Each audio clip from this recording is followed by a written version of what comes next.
Alrighty, we are here with Scott Marshall, President and CEO, and dare I call you the Marshall? No, I'm just kidding. Of the nonprofit behind Semester at Sea, and I am so excited for this interview. It's something I've always been interested. But Scott, thank you so much for joining. How you doing today? And Max, I'm doing great, particularly now that we're chatting. I really look forward to this. I was pleased to see it on our calendar this week. Yeah, of course, which is great because usually, my guest calendar, when they see this coming up, they just run and hide or postpone for 3 months. So thank you for doing the contrary. But we're going to get to all things Semester at Sea and kind of how the business works behind that. And of course, there's a big nonprofit tie as well. But before that, and looking at your background, I saw that you actually had your own study abroad experience. And so I want to go back to your time in Tokyo in Japan. Can you take us back to how that kind of opened your eyes and changed your life back then? Yeah, and if I could, I'll just step back a little bit further than that just to say I grew up in a very small town in rural Oregon and got my first passport when I was a junior in college and went with some others on a study abroad program to Japan. So I can say that it was a massive shift in my understanding of the world, whereas other people perhaps had traveled a bit, seen a bit of the world, and there's nothing like going and spending some time in another country to completely change how your mind works and how you see the world. And it certainly did that for me. And I never looked back. It did for me as well. Yeah, we'll get to that. But okay, I want to hear but this is about about you. No, we're going to get to you too. So what was it about Japan or Tokyo specifically that got you, intrigued and excited about potentially living and studying there? Yeah, so we go back many years, back into the 80s, and Japan had really come on the global horizon as an economic powerhouse. We now, of course, see Toyotas everywhere and think about Sony and all of that. But, coming out of World War II, rebuilt, and suddenly these brands are big, the economy's big. And I was living on the West Coast, so it was also proximate in terms of travel and the university I was going to had a partnership with a university in Japan. So it all just kind of came together where this was the natural choice. And so I studied abroad there my junior year in college. I was young and naive and didn't know what I was really getting myself into, but I do know that it fundamentally shifted how I was going to think about my own life. I may not have known it fully at the time. I just thought this was so hard and so cool and so challenging and so energizing all at the same time. I got to keep doing this. What's your best memory from that study abroad experience? Probably at that time, I would say best and hardest was we took a trip down to Hiroshima and saw the museum there. For those of you who don't know, the listeners, that's where they have an atomic fallout, basically. And it was super impactful. And at the same time, you have the Japanese who are so grateful that you're there to witness it and be there. And so that was a truly powerful moment. And then, again, we were relatively young. We're 20 years old. We were hanging out with each other more than probably the locals, and that wasn't necessarily beneficial, I think, in the end. But there was a moment where they were having a speech contest, and they wanted the Americans to do this. And in that, I said, well, I'm kind of interested. Let me give it a shot. And in that case, I got to work with this English-speaking club at the university for about a month, and that was just super cool because I got to know them better. They helped me a lot. So that's what really started to get me. I got to get to know the people in the country. So just a snippet of some of the one-of-a-kind experiences that you can have traveling the world. And so let's segue us swimmingly, I might add, to semester at sea. So let's get to semester at sea, and ISE, the Institute for Shipboard Education, which I think I pronounced right, the nonprofit behind it, which you're the president and CEO of. So semester at sea, I've been interested in this for a while. I didn't do it. I did do a study abroad in London, and I think sometime around that was the first time I heard that, wait, you can actually do a semester at sea. So that was mind-blowing in the first place. But actually relevant to this podcast, I looked back and listened back. In episode 135, we had Casey Luck on of Luck & Co. And she actually is an alum of the Semester at Sea program. And like the first 8 minutes of that interview, I just straight up asked her about Semester at Sea the entire time because I was so fascinated. So now we're going right to you, right from the source. So how did Semester at Sea first get on the map in your mind? For me, I was like you. I didn't know about it when I was in college and didn't really think about it as an option. And I didn't learn about it until 2016 when I was a professor in business, and across the listserv comes this option to be a faculty member teaching on Semester C. I forwarded it to my wife. She says, sure, why not apply? Lo and behold, in January of 2017, my wife, our two boys, and me are loading up onto a ship in San Diego on this mystery tour of the world called Semester C. And within about 3 weeks, maybe 4 weeks, I came to realize this is the most powerful, epic learning experience that's possible. What it does for young adults, how it changes how they see the world. I was just in awe. So that's when I was a late bloomer on this stuff, but I'm so pleased that I finally bloomed, let's say, and get to be part of this organization now. And on that career path note, so you started teaching, and you had some other roles within the organization, but what do you think was key looking back now on ascending to the president and CEO level that you have today? Ascending to it, gosh, life is full of working hard, thinking a lot, and then luck, right? There's all of that in it. And any of the entrepreneurs, any of the business people you talk to, if they don't give some credit to just timing, they're not being authentic. Let's be honest. There's just these moments in time where things present an opportunity and you decide to take it or not. So, I was a professor. I had tenure. I was in higher ed. There's a lot of positive things about that experience. But when I saw this opportunity to join the Institute and be part of the Semester C program, it just was the right thing to do. So in October of 2017, I was fortunate enough, again, timing, right? This position came open at a time when I was prepared to walk away from what I've been doing for almost 20 years. And I had led enough study abroad, had enough program management experience that I was the right applicant, and they hired me.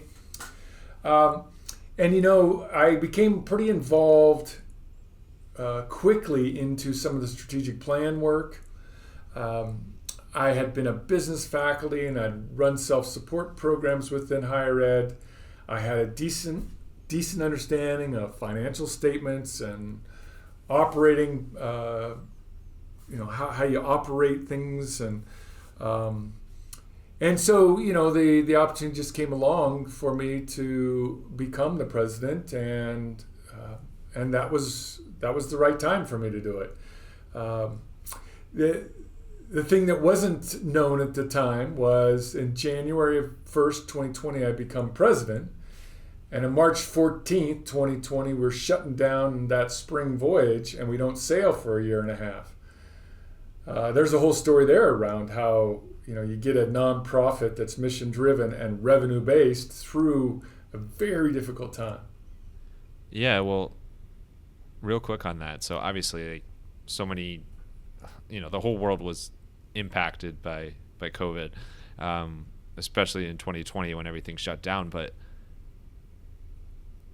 I would imagine that the type of business and offering that you have was impacted like a crazy amount with all the restrictions and safety concerns and everything. Can you give us a little peek into the window of what that was like? Well, yeah, of course. 2 parts of our business were completely shut down. So cruise, we use a ship, and study abroad, shut down, right? The world said no more of that, and that's who we are. We're higher ed, we're cruise, and we're study abroad. Higher ed stayed, going, and some universities opened up quickly, but a lot of them went online, went remote, went hybrid. So yeah, it impacted us significantly. We are a revenue-driven operation.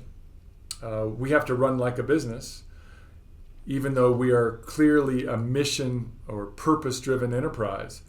And so our revenue went away. Within 6 months of joining the Institute, I had to make really hard decisions associated with some staff. And fortunately, we had some savings in the bank, and we got some of those Paycheck Protection Program loans that became grants. We had some major donors turn their restricted money into operating money. And of course, I had to put in some tough measures on saving on overhead expenses. So, we got through, and we're back underway, but that was a really difficult time. You were just thrown into everything that could possibly happen as a leader right away. What was the like looking at today, and I know like your company's back doing well again. What do you think was like the biggest thing that allowed you to, one, like survive as a program through that timing, but like to come out, positive and like see success again? This might sound a little hokey, but there's one of my words from the rural, community I grew up in. So one of those hokey words. One of those hokey words. But if you believe deeply in what you do, and other people do as well, you'll find a way through. You don't know how. You just don't.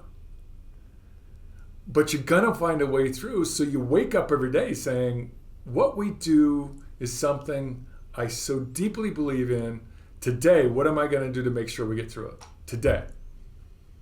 And then wake up the next day and say, what am I going to do today to get through it? And each day you wake up with that mindset and figure out what has to be done that day. That, again, maybe a little hokey, maybe people are like, really? Is that all it is? Well, at the essence, at the core, that's what it is. Well, if that's an example of hokey advice, I'm all for hokey advice, because I'm totally with that. I've heard that from, like families, new parents talking about taking it one day at a time. So it applies to personal lives, it applies to business. So I think that's a phenomenal way to look at it. Like if it's a big macro problem, see what you can break it down into smaller pieces and go from there. Yeah. So let's talk more about the Semester at Sea program. So for anyone who's not familiar, obviously, and kudos to the team that came up with the name back in the day. It is very clear what it is from the name, so yes, it is. Very intuitive that regard. But in terms of like how it actually works, can you give kind of like a high level rundown of like what this actually looks like for the students that decide to go on this one of a kind learning experience, as you said? You bet. Let's start with the bigger picture. So we run 2 semesters, a fall semester and a spring semester. Each semester runs for about 105 days. Students are almost all, either just before college or in college or just after college. The vast majority are college students. They're taking college courses on the ship. Those college courses are offered through our academic partner, Colorado State University. So they have to take 12 to 15 credit hours. They board the ship, they get oriented, they get their cabins, and they add drop classes, and then they start taking those classes on the ship. Within about 5 days, they'll approach their first country. The current voyage just is about to leave Vietnam, which is the first country on this particular voyage. They are heading now to Malaysia. Okay, so if you're taking 12 credits, let's just say you're taking an abnormal psychology course, That course is going to have one field class in one country along the voyage. That means your faculty member and all the students in that course and yourself are going to get off the ship, and you're going to spend a full day more deeply exploring the discipline of abnormal psych within that country. Could be for geography, marketing, could be for oceanography. So you take that course and you take it into the country. All of the courses are built on a comparative model. So even if you're not going into that country with your faculty member, you're learning about the different countries as you progress through the voyage and the semester. And because of this, what I call a comparative experiential model, it really does fundamentally shift how you think. Now, hey, I love London. Don't get me wrong, Max. Great place to go. I've been there a number of times. Beautiful, right? And certainly, there's only so much fish and chips you can eat. So you get a little worn out on that. I think I put that to the test over there. But we're going to push people into their zone of discomfort, I think, more frequently than someone who went to London for a term or a semester. Not unsafe, but uncomfortable. And that zone of discomfort is where we learn, where we grow. And that's, to me, the magic of the semester at sea model is you always come back to your safe community on the ship, your zone of comfort.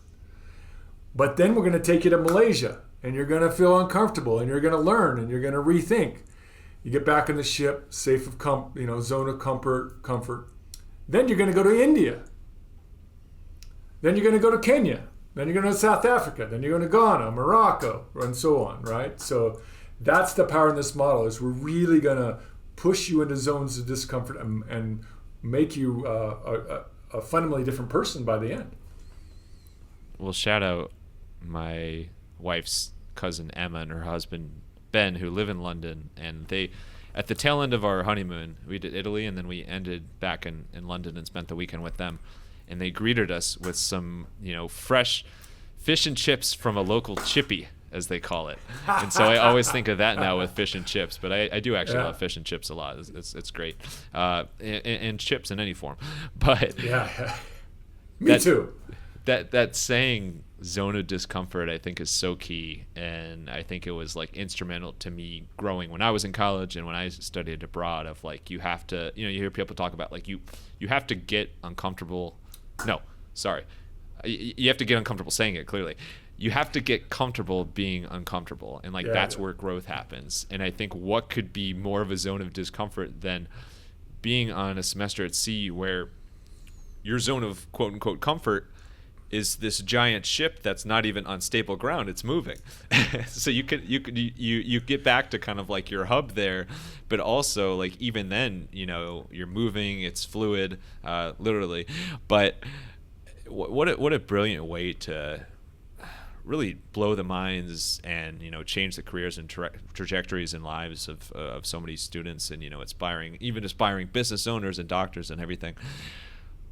What is this experience like from the student perspective? Like, what are some of the things that you've heard firsthand of just kind of like things that surprised or caught the semester at sea students off guard? A couple of things I'd say.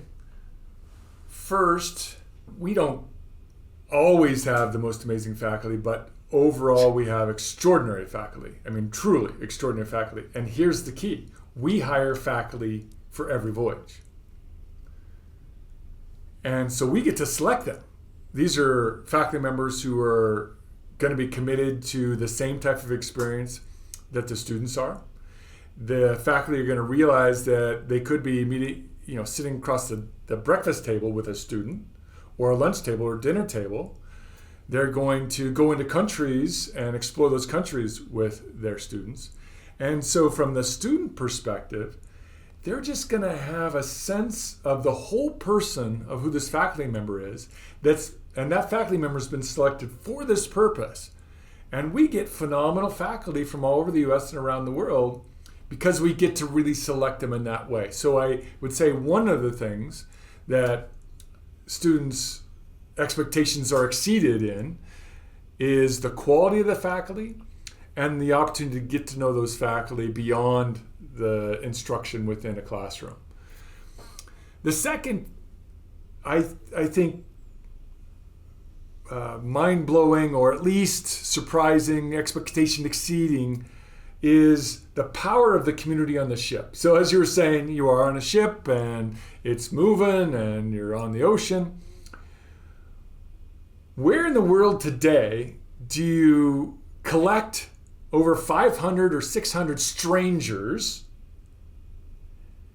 and put them onto a ship with a common environment and common set of values and common experiences for 105 days with limited internet connectivity, where board games come out, cards start being dealt, they're working out together, they're doing our traditions on the ship together? Where does that exist in the world today? Where can you do that?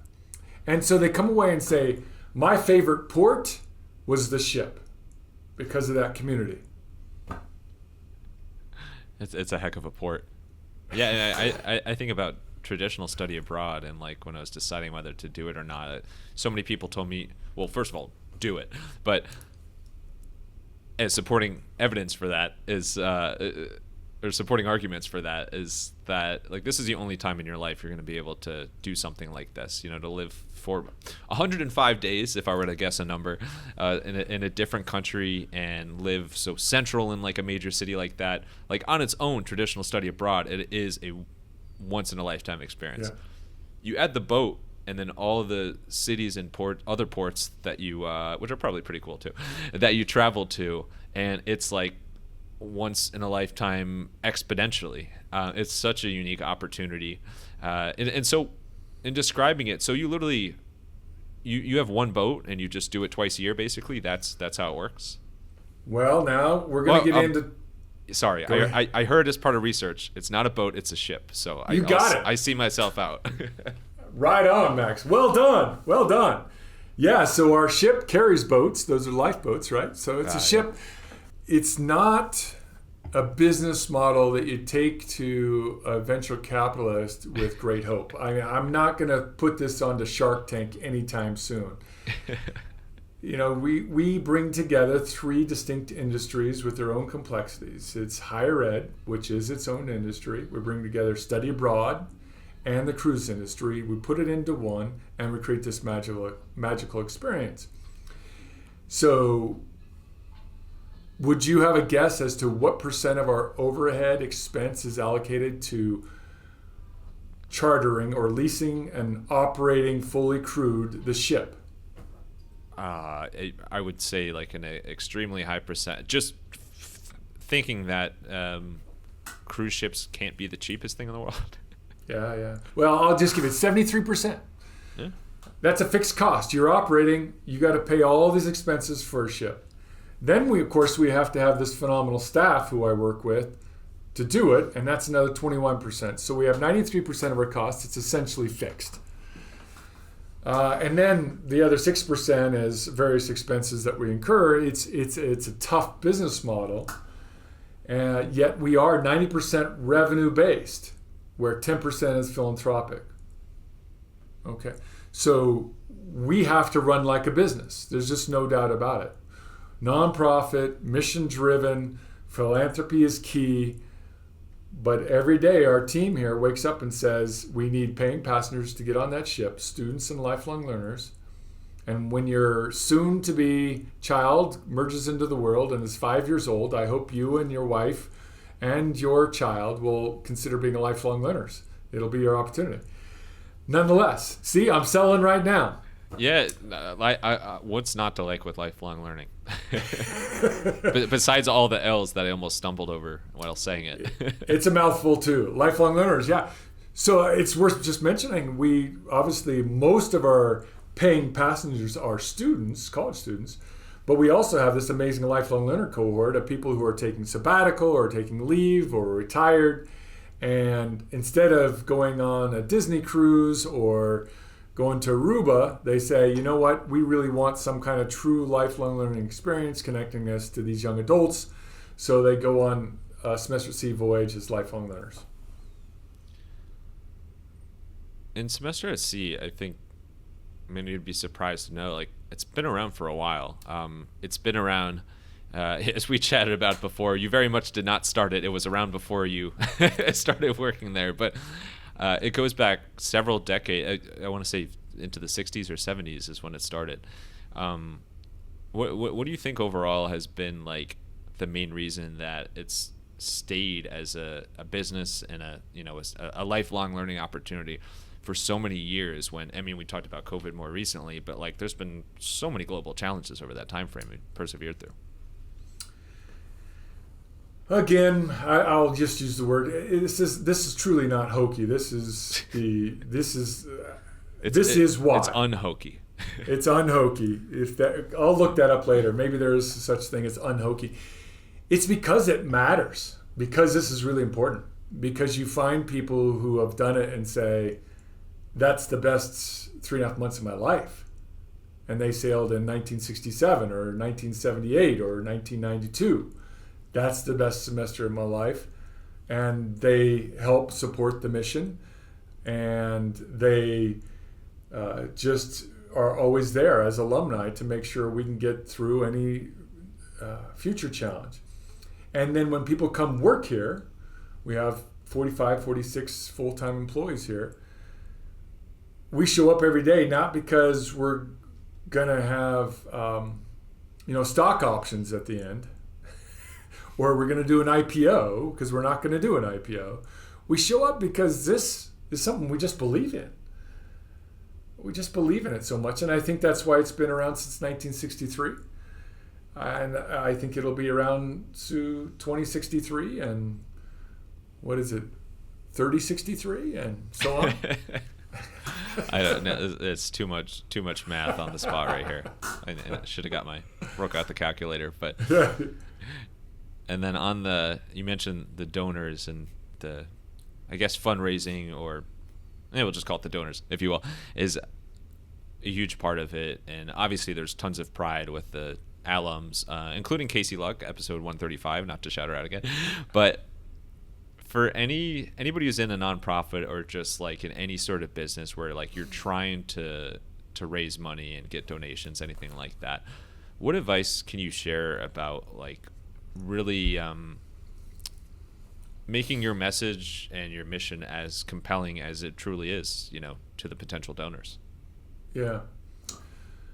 Couple of things I've definitely learned in this process. Number one, they're not going to meet with you if they don't care, right? So if someone accepts a meeting, then they care. Second, it's about listening, not talking. You can't go into any meeting like this and think, I'm going to just tell them all the reasons that they should be philanthropic. Yeah, not going to work. Give me your money. Yeah, that probably doesn't work. Doesn't work. Third, it's about building a relationship over time. And fourth, they're going to give money because they want to, not because you asked. And that's the most important thing. So they're going to meet with you because they care. They're going to, you got to listen. You got to build a relationship, and they're going to give it because they want to, not because you want them to. And so fundraising, I've actually found to be really enjoyable because I get to hear people's stories. I get to build new relationships. And if it all goes well, I get to ensure the long-term sustainability of this nonprofit organization and the program. How's that? It's very good. It tees off. I'm ready to give you money. No. Yes. So in the spirit of everything being at sea, let's switch it up a little bit and move to a segment called The Unusual. And so this is traditionally talking about kind of the quirks of the personality of the founders, but I want to do a little bit different. We're going to call this The Unusual at Sea, because I think there's still so much more to explore from the actual experience of being on not the boat but the ship and the semester at sea. And so there's so much that I want to continue to dive into here. So first one on that, what is, and these can be from your own experience when you're on the ship, or I almost said boat, or from students and alums that you've heard about, what is the most unusual, in a good way, or most unique sea animal that you've seen off the side of the ship? Most unusual. I actually have not been so fortunate to see. Flying fish are amazing. I have seen those.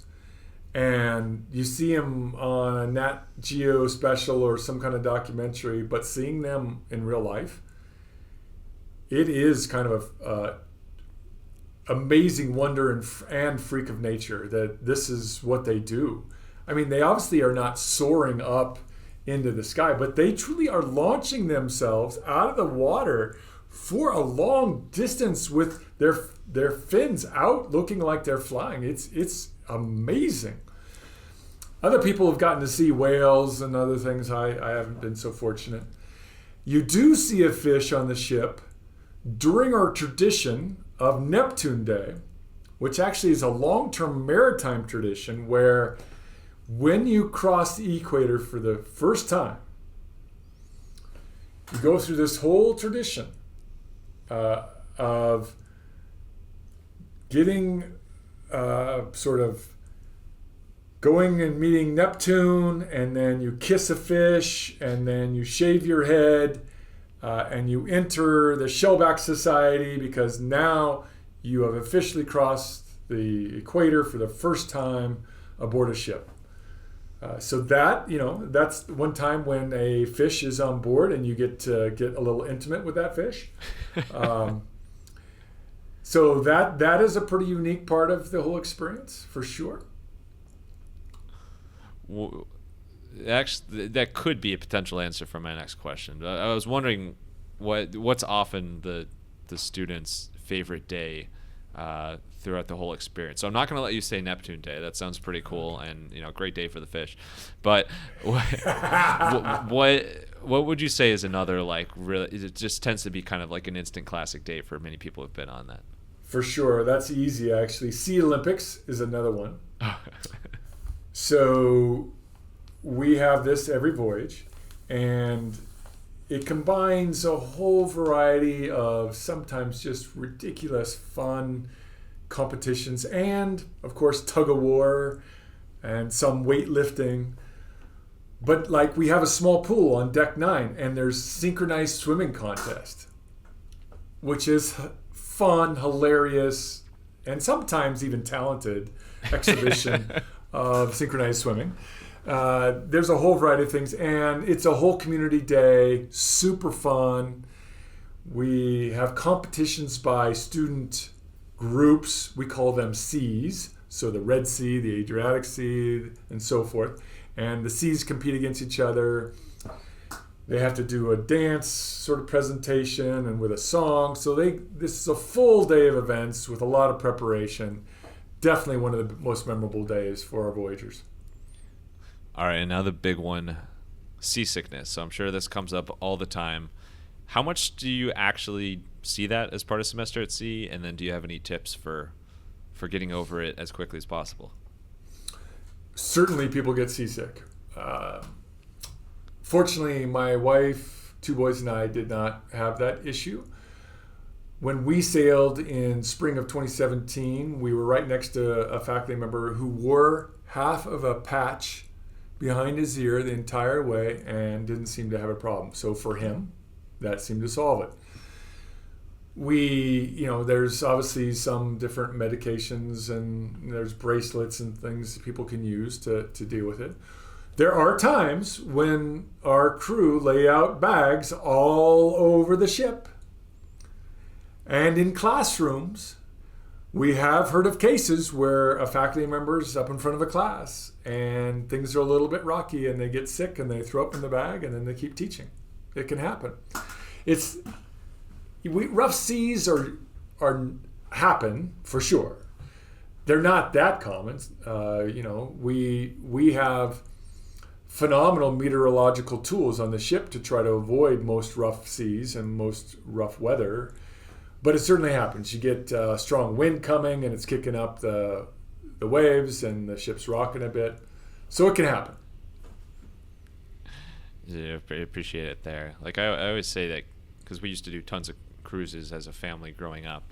Every couple of years there was a stretch there we call them the cousins cruise. It was my mom's side. It was like our first cousins, second cousins, and so like some of our best memories growing up were doing that. But let's say it was like a 5-day cruise, for example. For me, it was always like I want to say it was like I was totally fine, and then maybe like the 4th day, just randomly I would be like, oh, I don't feel so good. But then the next day I was fine. Like it's just kind of weird how sometimes it catches up with you, and then sometimes it's fine. It's very like individual how people are going to respond, just like you're explaining. I mean, some people will react immediately for the first rough moment and then not get it all. Some people will be fine for the entire voyage, then get sick the last. So, and some people will get motion sickness on a roller coaster, don't get sick at all on the ship. So it's very idiosyncratic. Great use of idiosyncratic. It doesn't come up enough as we're talking about idiosyncrasies. All right, and then speaking of unusual living situations, so like for the typical student or faculty member, how much time is actually spent in your cabin versus out and about when you're on the ship? So for students, most particularly, very little time will be in their cabin. It's primarily sleeping quarters. They have so much to do outside. They go to classes. They have student affinity group meetings. They have evening seminars. They have fitness classes, of course, 3 meals a day. They have midnight snack. Let's just call it the sleeping quarters for all intents and purposes. Faculty will retreat to their cabins because it's one of the places where they can have quiet time to prepare for their courses, to grade papers. We have a couple other places on the ship where it's quieter and they can do that, but no question their cabins are the key place. A key piece for that. But for students, for sure, cabins are where you shower, where you sleep, and maybe socialize a bit with your roommate, but people spend limited time there. Yeah, I can imagine. It's when you're like when you can go out to the deck or go out, look out a window and see the whole world around you, or see like the beautiful, seemingly endless ocean. It's got to be tough to want to stay in your cabin. Exactly. The entire Yep, time. that's it. Yeah. Well, that's it. Not quite, because we're going to wrap up with rapid fire Q&A. Real quick. Let's do it. You ready for Let's do it. Yep. All right. Let's get wild. What is the most impressively beautiful country you've ever been to? I will say the most impressive thing I've ever seen is the Shwedagon Pagoda in Myanmar. Stunningly beautiful.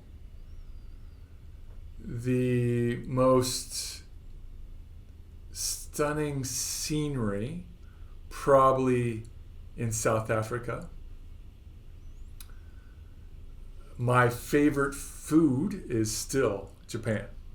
I go to Japan and I just can't stop eating. I took that literally when you first said it. My favorite food is Japan. Like, that's not Japanese. But what if you had to pick one food from Japan, what would it be? One food, I'm also just kind of so simple in my taste. I love a good udon. Udon is not as good in the U.S. Ramen is getting better in the U.S. for sure, but we still don't do good udon noodles. But udon noodles in Japan, it's something. It's glorious. It sounds like something and glorious. What would you say is your favorite form of transportation other than cruise ship? My feet. I love That's to a great hike. answer. Convenient. I love to hike. I love to. Yeah, I love the outdoors. So my feet are my favorite form. All right, and then what is... That was wild, huh? That was wild. No, that was great. I did not expect that. That was perfect. It was even unusual. Thank you. What is your top travel tip in general? have your favorite snack bar with a decent amount of protein in your backpack at all times. Oh, that's a lifesaver. And then last one, we'll adjust back here. What's your tip for adjusting back to like being a land dweller after spending 105 days at sea? That's maybe harder to answer. I'd have to say the intensity of the semester C experience is really hard to then adjust to being back at home. You get on semester C, within 5 days, you met a whole number of people, you start taking courses and you're in a country. Then you get back on the ship, and another 5, 6, 7 days, you're in another country. And you're always anticipating the next. You get home, and you're like, what is next? What is next? And so the best thing you can do is know that the next is not going to be as exciting.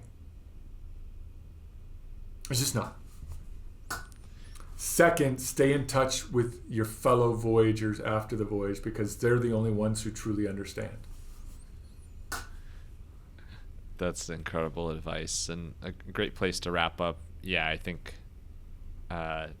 it sounds harsh when you think about like, hey, your next chapter is going to be nowhere near as exciting on this. But I think if you flip it on its head and be like, just the cliche advice of enjoy every second while you're doing it and see how much you can learn from it and how much you can experience, and like you'll have the rest of your lifetime to look back on this and hopefully stay in touch and stay good friends with the people that you did this experience with, which I know I have from study abroad friends too. Like it's and friends from college, of course. Like it's